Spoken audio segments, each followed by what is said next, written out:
Hello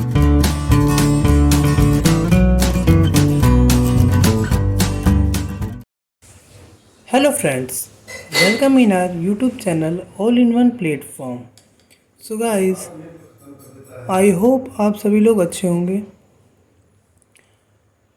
तो जैसा कि हमने फर्स्ट वीडियो में अपना क्लास 12th केमिस्ट्री का सॉलिड स्टेट चैप्टर स्टार्ट किया था, जो हमने उसमें दो टॉपिक क्लियर कंप्लीट करवाए थे, क्रिस्टलाइट सॉलिड और अमोर्फस सॉलिड।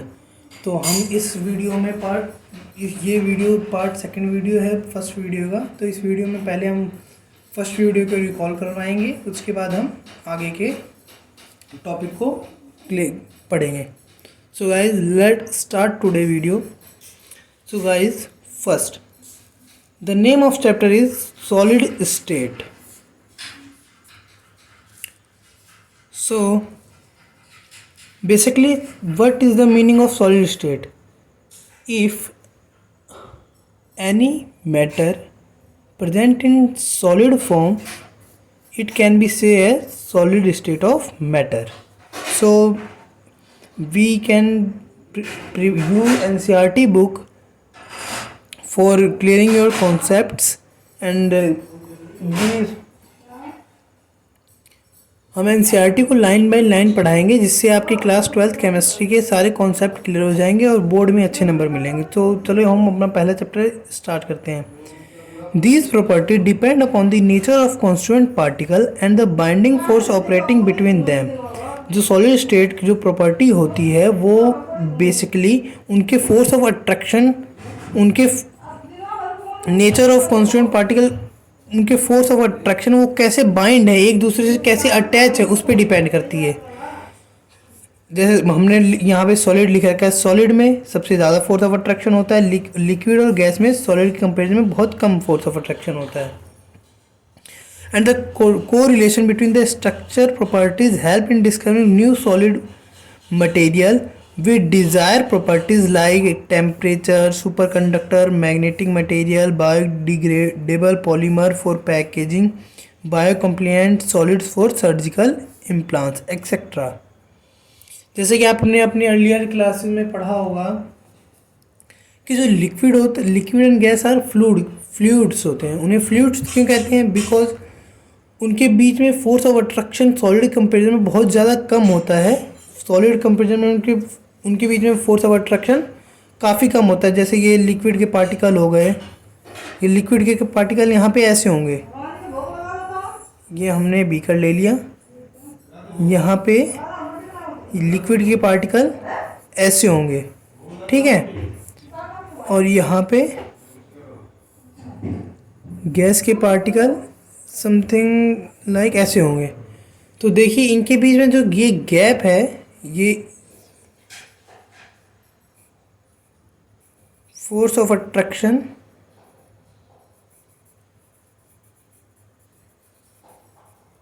सॉलिड के कंपेरिजन में काफ़ी कम होता है। देखिए सॉलिड के पार्टिकल ऐसे होते हैं, ये आपस में क्लोजली पैक होते हैं, इनके बीच में बहुत कम खाली जगह होती है, इसीलिए इनका वॉल्यूम भी डेफिनेट होता है, फिक्स होता है। तो गाइस आपको क्लियर हो गया होगा, सॉलिड में स्ट्रॉन्ग फोर्स ऑफ अट्रैक्शन होता है लिक्विड और गैस के कंपेरिजन में। तो हम पहले सॉलिड की जनरल कैरेक्टरिस्टिक पढ़ेंगे, जो आपने अपनी अर्लियर क्लासेस में भी पढ़ी होगी। They have definite mass, volume and shape. And second one is intermolecular distances are short, बहुत कम डिस्टेंस होता है पार्टिकल्स के बीच में। इंटरमोलिकुलर फोर्स वेरी स्ट्रांग होता है। Their constituent particle have fixed position and can only oscillate about their mean position. अपनी same position पे वाइब्रेट करते हैं। क्या करते हैं? ऑक्सीलेट का मतलब वाइब्रेट। वो अपनी पोजीशन से इधर उधर नहीं आते, अपनी सेम पोजीशन पे रह के वाइब्रेट करते हैं। अब वो कॉन्स्टिट्यूएंट पार्टिकल कौन कौन से होते हैं? वो एटम हो सकता है, मॉलिक्यूल हो सकता है और आयन हो सकता है। And they are incompressible and rigid. Rigid, अब आपके मन में ये क्वेश्चन आएगा, व्हाट इज रिजिड?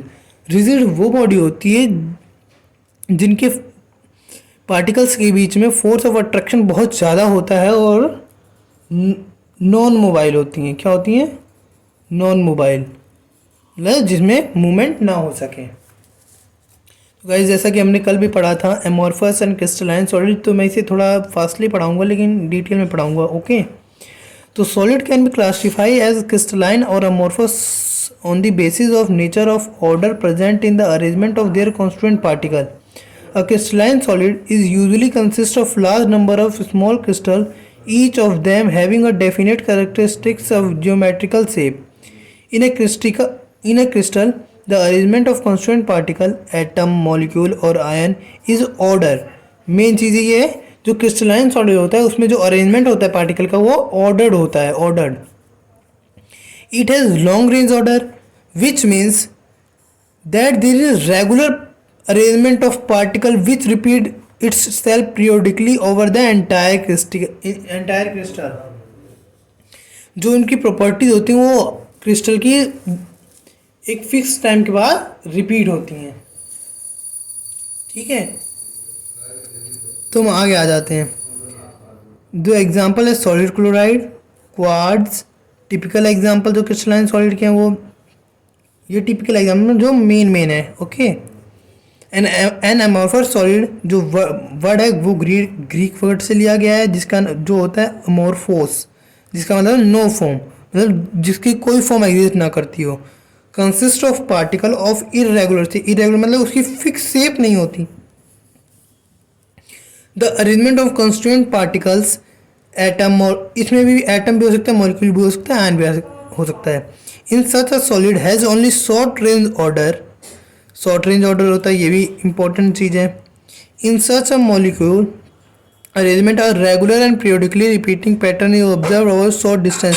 जो हमने क्रिस्टलाइन में पढ़ा था उसमें जो लॉन्ग जो अरेंजमेंट होता है वो लॉन्ग रेंज ऑर्डर होता है, मतलब रिपीट, मतलब सेम रहता है लंबे समय तक. लेकिन जो इसमें एमॉर्फस में होता है वो शॉर्ट रेंज ऑर्डर के लिए होता है arrangement. In such portion are scattered and in between the arrangement is disorder.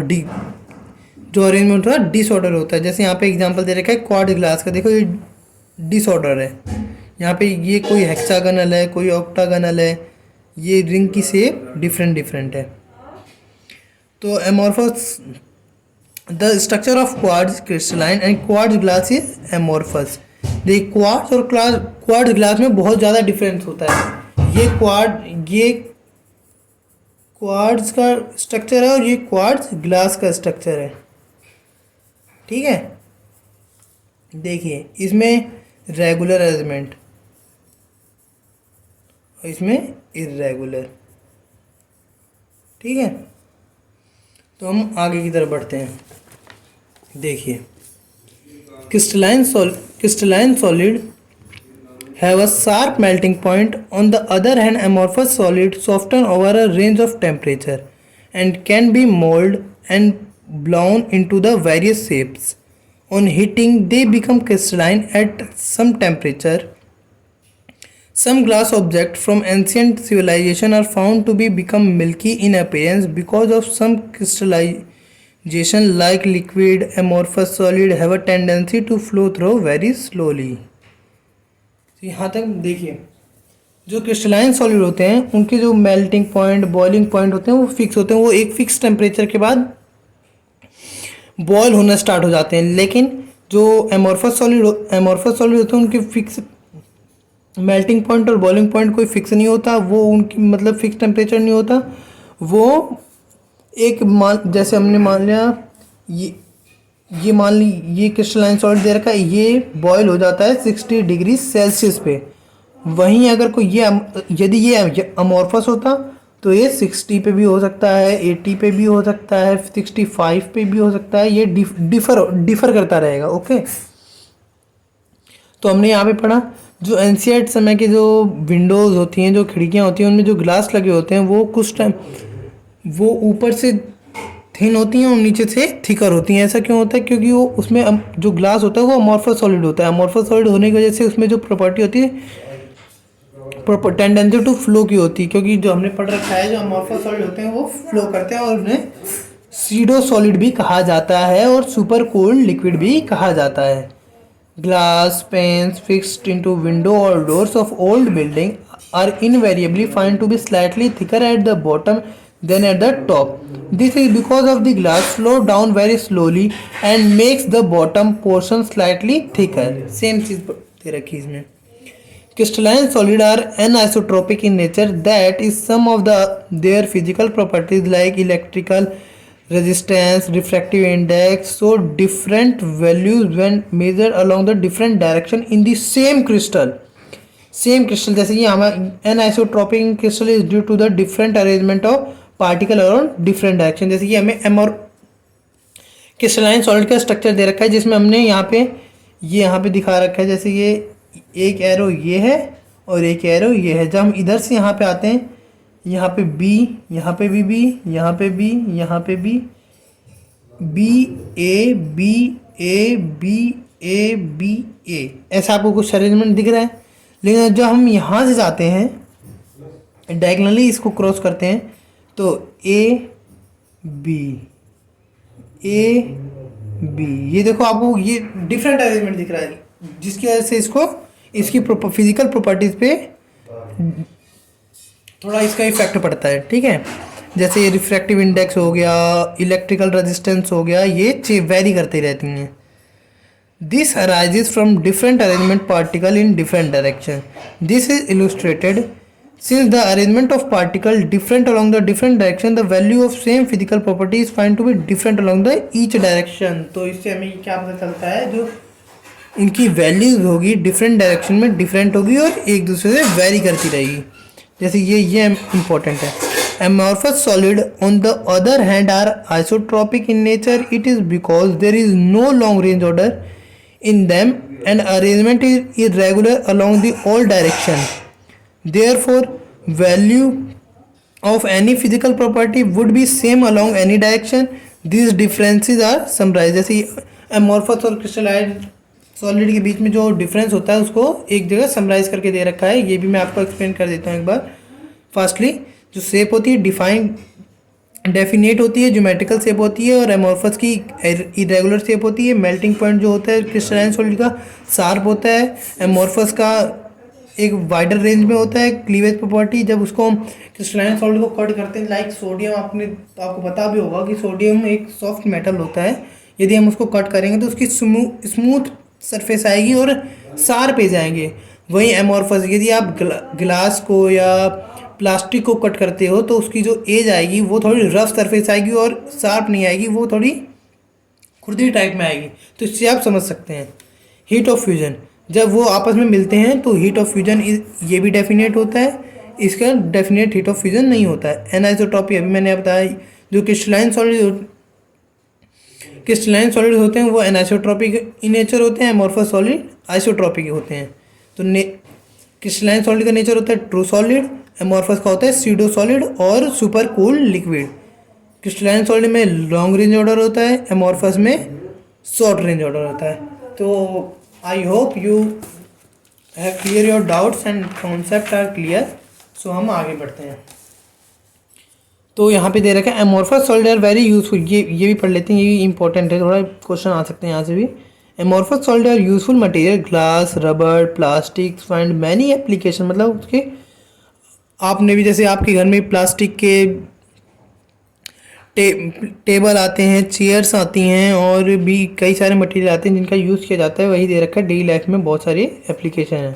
तो amorphous silicon is one of the best, मतलब बेस्ट एग्जांपल दे रखा है. Photo voltaic material available for conversion of sunlight into electricity. So guys मैं आशा करता हूँ आपको सारे concept clear हो गए होंगे. तो हम इसी वीडियो में एनसीईआरटी के इंडेक्स क्वेश्चन भी करते हुए चलेंगे. तो इंडेक्स क्वेश्चन का फर्स्ट क्वेश्चन है 1.1. What are solid rigid, why are solid rigid. Solid rigid क्यों होता है? यहाँ पे due to strong force of attraction. Why do solid have a definite volume.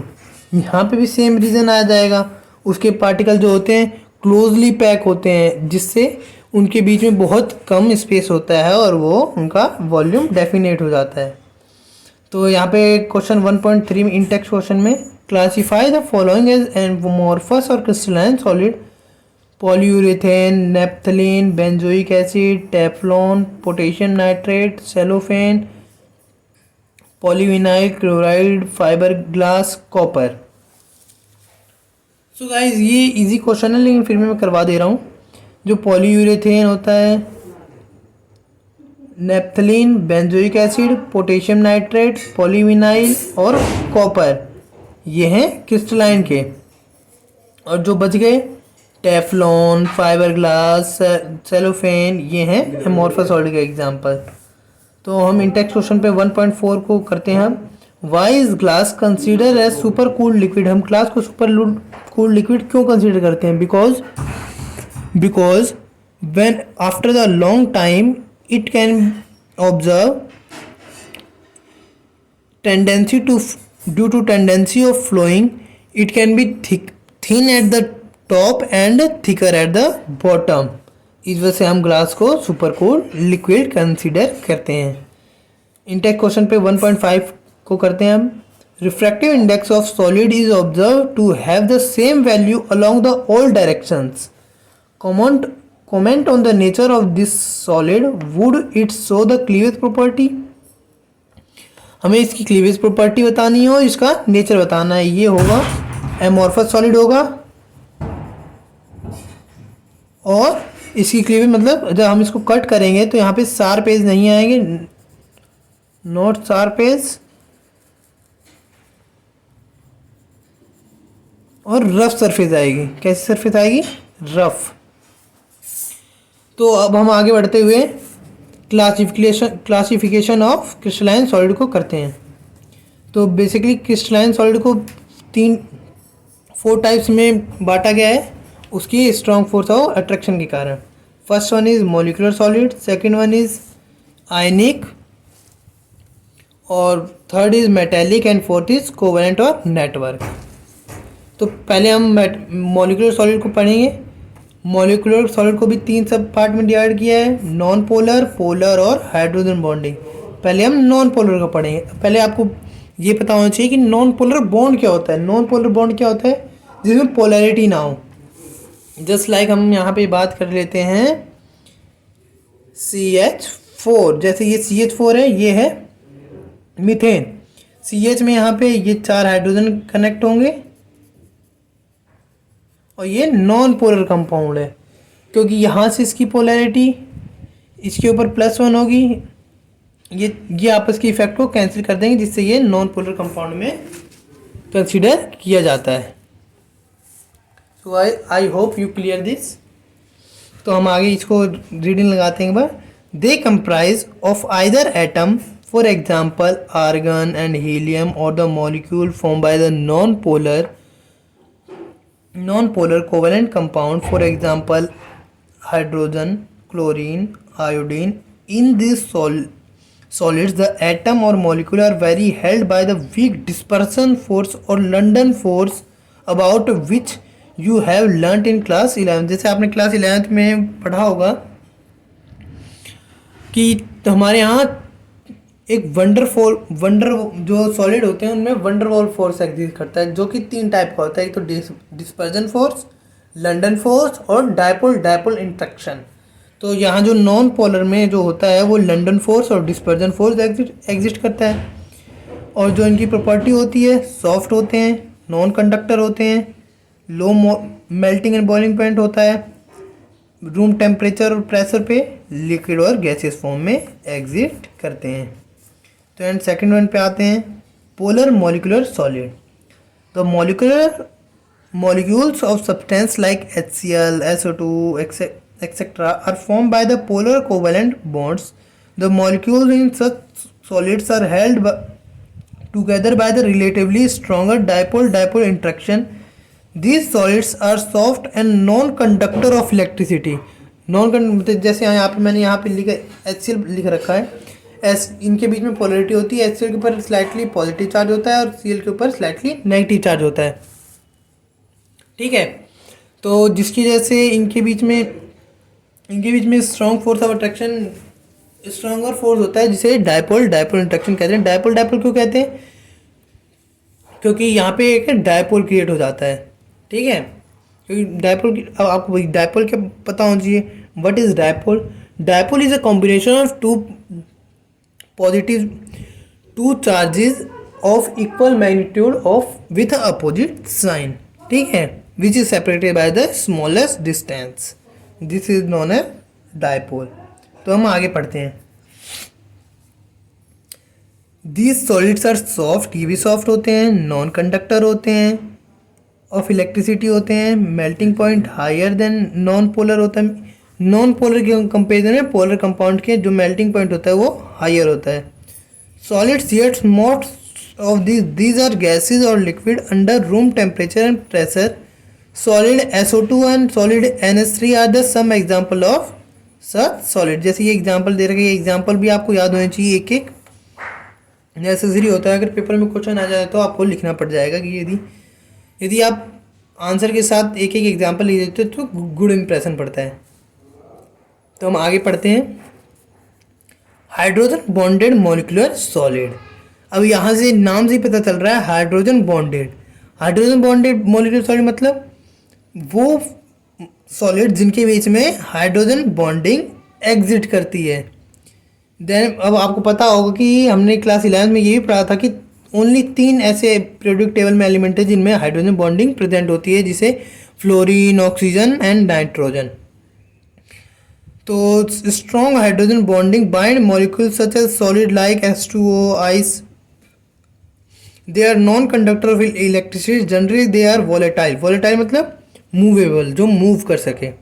Liquids और soft solid under the room temperature and pressure, मतलब room temperature पे ये solid liquid volatile बनाते हैं। तो हम आगे की तरफ पढ़ते हैं। तो हम आगे पढ़ेंगे अब आयनिक सॉलिड, जो थर्ड है इसका। Ions are the constituent particles of ionic solid. नाम से पता चलता है आयनिक सॉलिड है तो उसमें क्या प्रेजेंट होंगे? Ions. Such solid are form by the 3 dimensional arrangement of cation and anion.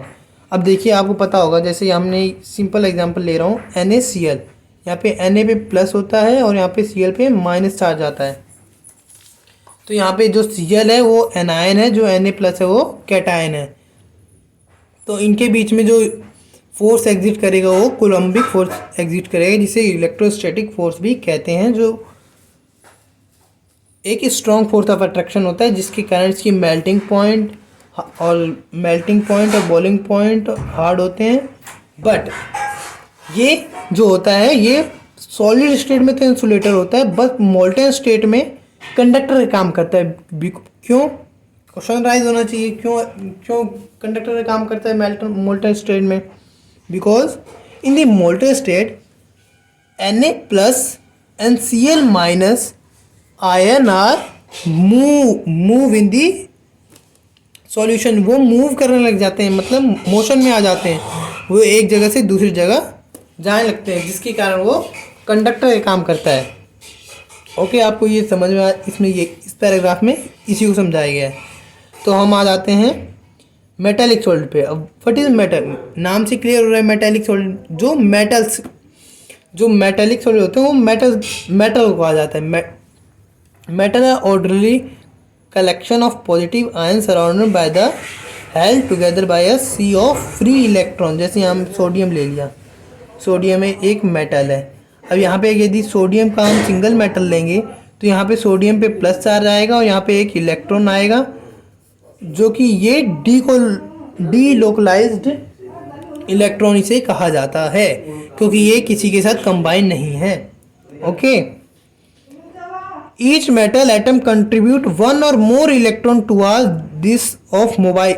ये मोबाइल इलेक्ट्रॉन होता है, इसलिए सारे जो कंडक्टर होते हैं वो एक गुड कंडक्टर होते हैं। इनका मेल्टिंग पॉइंट और बॉइलिंग पॉइंट हाई होता है, strong force of attraction exist करता है, इनकी थर्मल एनर्जी भी हाई होती है। ओके, और सबसे main point, metal are highly malleable and ductile. वो जो मेटल होते हैं मेलिएबल भी होते हैं, डक्टाइल भी होते हैं। मेलिएबल डक्टाइल क्या होता है? मेलिएबल मीन्स इनको थिन शीट और थिन वायर में कन्वर्ट किया जा सकता है, जो मेटल्स होते हैं।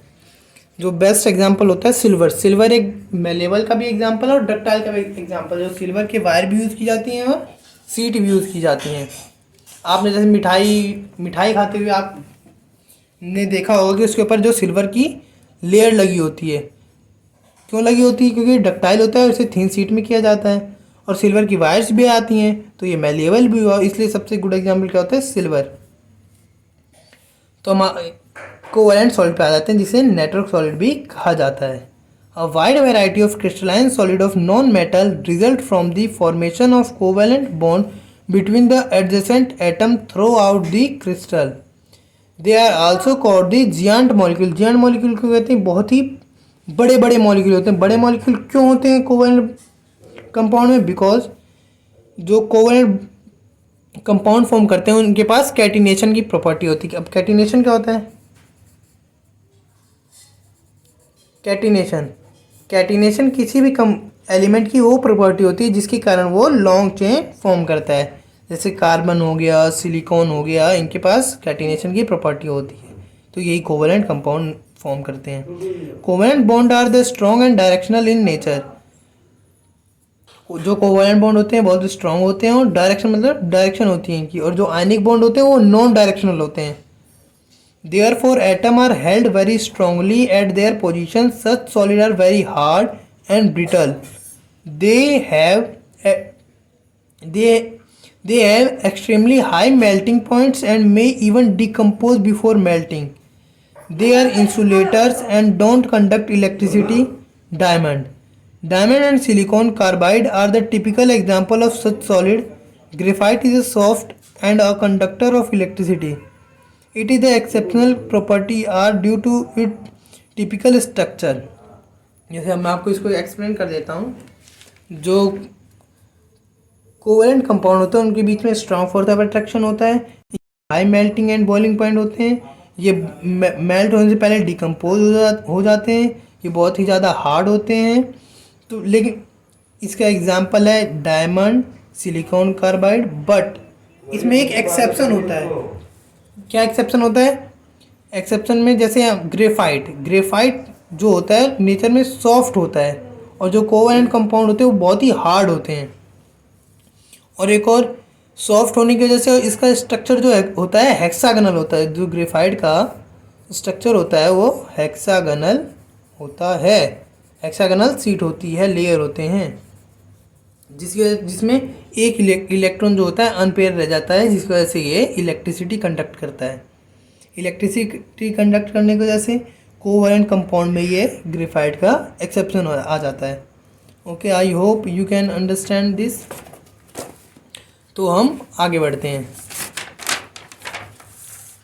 तो यहाँ पे आप देख सकते हैं कि यहाँ पे एक टेबल दे रखी है। ये बहुत ही इंपॉर्टेंट टेबल है, आपको ये पढ़नी पड़ेगी। तो मैं फास्टली रिवीजन करवा देता हूँ जो मैम ने अब तक पढ़ाया है। मॉलिक्यूलर सॉलिड 3 टाइप के होते हैं, नॉन पोलर, पोलर और हाइड्रोजन बॉन्डिंग।